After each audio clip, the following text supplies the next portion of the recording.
Ang kaharian ng Diyos ay natutulad sa isang taong nanasik ng bihing sa kanyang bukid. Natutulog siya kung gabi ang kumabang araw, samantalang ang bihing ay tumutubo at lumalago, ngunit hindi alam na nagsipon sa paano. Ang lupa ay nagpapasibol at nagpapabunga sa mga pananim. Buos muna ang lumilitaw sa ang taglay o ang taglay ng tapos. Nahihilig sa butil kapag yun na ang mabuti na itong ginagapas ng tao na nasa sa panahon na para ito ang pagpalain ng Diyos ang kanyang mga salita. Maraming Diyos na nasa langit, salamat po muli sa araw ito na sinilip sa amin upang kami ay patuloy at sama-samang magpasalamat sa iyo at iatog namin ang sarili bilang sambuhan, banal at pagmutulod na iyo na aming pagsamba. Kami ay ipapumaba sa iyo mga harapan, patuloy namin hindi nakasa iyo ang aming mga buhay at hindi namin ang iyong magpatawaran sa aming mga kasalanan. Gawin ko aming banal, matuwid at karapang-tapat sa aming pakikinig ng inyong mga salita. Dalangin po namin, Banal na Espiritu, na ikaw po magtulong sa amin, ikaw po salita, ng mga katutuhan na nagmumula sa iyo, kapitid mo ang lingkod upang mahayag ang mga bagay na nagmumula sa iyo. Pagpalain mo kami lahat, ito po ang dalangin sa Panginoon Jesus. Amen. Amen.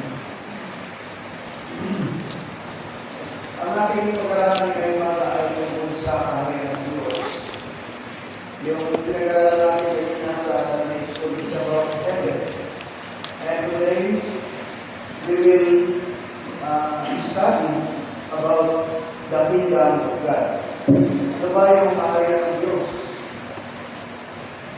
Ang kaharian ng Diyos ay ang walang hanggang paghahari ng Diyos.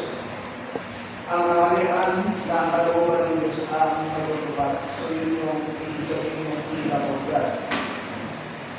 This is the eternal kingdom of God. Na ang mangyayang ang naghahari ay yung kanyang kalooban. So pagkakaroon natin mga kapatid, ito yung natulog sa kaharian ng Diyos. At ang isang kapatid na pastor, pwede ba natin malanasan sa buhay na ito ang kaharian ng Diyos? Ang kaharian ng Diyos na tinutukoy ay spiritual na kaharian na ipinangangaral sa pamamagitan ng salita ng Diyos. Bilang binig na itinatayo sa puso ng tao at ang tao ay tumutukoy sa pamamagitan ng pananalig at pagkakarap dito matapos magkaroon ng pamahalaan sa Espiritu.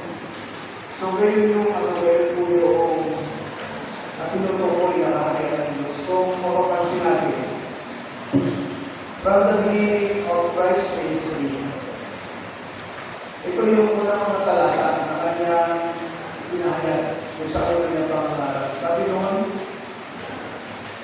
pagsisihan ng taliktaran ng mga kasalanan sa pagkakmalapit na maghari ng Diyos. So from that time, ipinangaral na tungkol sa kaharian ng Diyos hanggang tungkol sa panahon ng mga apostol. At ang kaharian na yun ay hindi natin makikita dito sa lupa. Kundi yung ay doon sa langit. Doon nakalagay at doon naroon yung kaharian ng Diyos.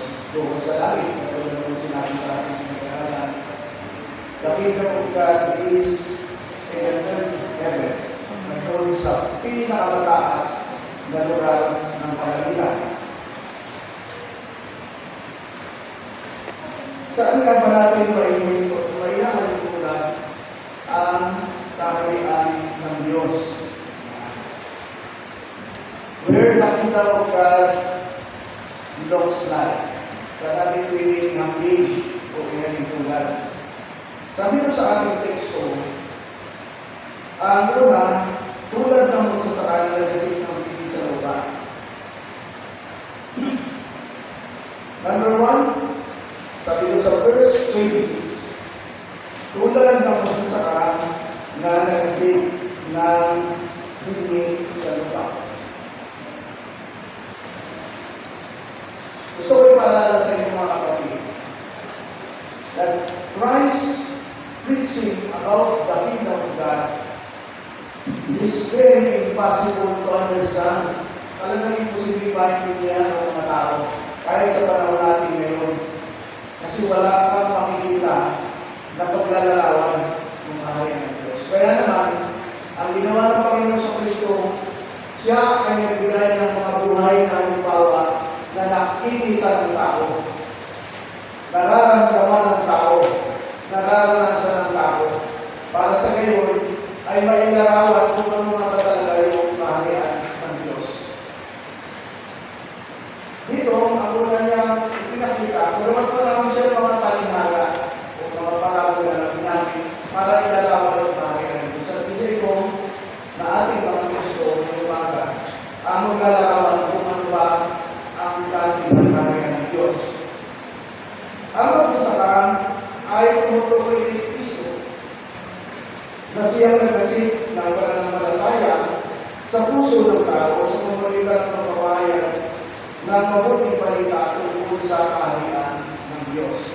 So, sa paglalarawan, dahil hindi kaya unawain ng tao kung anong klase kaharian meron ng Diyos, kaya naman isinuko na naman ang kanyang pagkulanan. At sa pamamagitan ng Panginoon Kristo, ay pinahayag na yung kaharian ng Diyos sa pamamagitan ng mga bagay na halimbawa na nakikita ng ating mata. At ang Panginoon Kristo mismo yung nagpahayag at nagpakilala ng kaharian ng Diyos, at siya ay tumayo bilang isang magsasaka na naghahasik ng ibig sa lupa. At ang pinitiwa ng iba kundi ang salita ng Diyos na ay nakikita kaharian. Makikita natin doon yung paglalarawan kung paano nakarating ang salita ng Diyos sa tao. At kung ating babalikan sa panahon niya ng kanyang paghasik, napakarami ng kaaway na kanyang nasa lupa.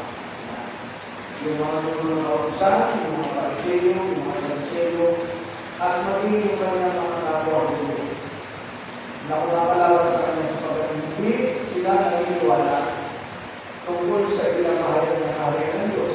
Sapagkat during that time, na kanilang political misery, yung kanilang pagkadismaya sa kalagayang politikal, kung sa panahon nila kasi sila ay nasa ilalim ng imperyo ng Roma. Monopoly sila o kontrolado sila ng Roma. Kaya sila ay nagkahanap at naghihintay ay kung sa hula sa lunong iban na mayroong darating na tagapagligtas. At ang inaasahan nila ang tagapagligtas sa iyong pangahan na may hawak ng espada na nakasakay sa kabayo. At pumapatay at nililigo ng mga kaaway. Yun ay kanilang inaasahan. Kaya nga hindi sila naniwala kay Kristo kasi kung tumatisip ito sabi ng Bible, hindi yung tambong na umaaway hindi nila yung so ngayon, inilarawan ng Biblia ang Panginoon sa Kristo bilang maamong Kordero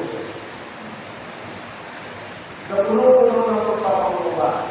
At doon niya ipinakita yung kahulugan ng tunay na pag-ibig ng nagkakaroon sa Diyos. Kaya kung hindi matanggap ng mga audio, at lalo na ng mga gusto ng kausa, kasi nga ang hinintay nilang kaya yung buwagsik, yung walwik na kaya talunin yung Roman 5. So, ito yung hinintay. Kaya dismayado sila, lalo na kung bahaya ang Panginoon sa Kristo tungkol sa kaharian ng Diyos. At hindi sa lahat, nung ipakilala nila na kanya sarili na siya ay anak ng Diyos, kaya kayo yung isa sa naging kaso na kaya siya ipinako sa Diyos. Kasi sa amin ng mga parasiyo at sa mga guru ng Diyos, na magpapakulat ka na ikaw ay Diyos at anak ng Diyos. So, ngayon yung nangyari mga kapatid. Kaya, napakahalaga maintindihan natin bakit. So, paano kaya mararanasan yung kaharian ng Diyos sa sinasabi ni Jesus? Sabi niya, marami ang magharian ng Diyos kapag tayo ay nagsisi sa ating mga kasalanan. Basahin naman natin yung mga talala sa aklat ng Marcos, kabarata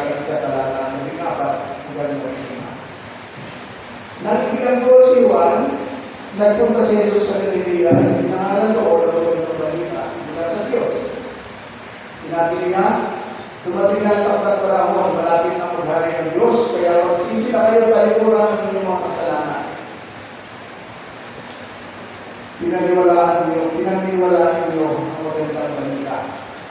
So, ito yung unang-unang pagpapahayag ng Panginoon sa Kristo yung sa kanyang pangangaral. Repent, for the kingdom of God is at hand. Sa palagay niyo ba, sa buhay natin ngayon, nararanasan na natin yung kahayag ng Diyos na sinasabi ng Panginoon. Ano ba yung nandun sa kahayag ng Diyos? Na pwede natin maranasan dito pa lang sa buhay natin. Ang nandun sa kahayag ng Diyos, mga kapatid, ay yung daladala ng parang Espiritu na bunga. Yun yung nandun sa kahayag ng Diyos. Ano ba yung bunga ng parang Espiritu?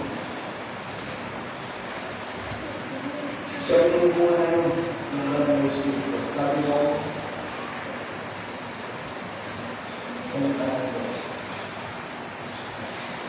Galatians chapter 5, verse 22 to 25. The fruit of the Holy Spirit. Ano yung number 1? Is love, pag-ibig. Nararanasan niyo ba yun, pag-ibig niyo? Yun yung nandun sa kahayag. Yung bunga ng banal na Espiritu na ibinigay ng banal na Espiritu sa ating Espiritu ay nararanasan natin sapagkat yun na inilagay sa atin. Pastor, paano kung mararanasan yun? Siguro problema na yung buhay ko eh. Katulad ngayon, nasa hospital si Pastor Juan. Parang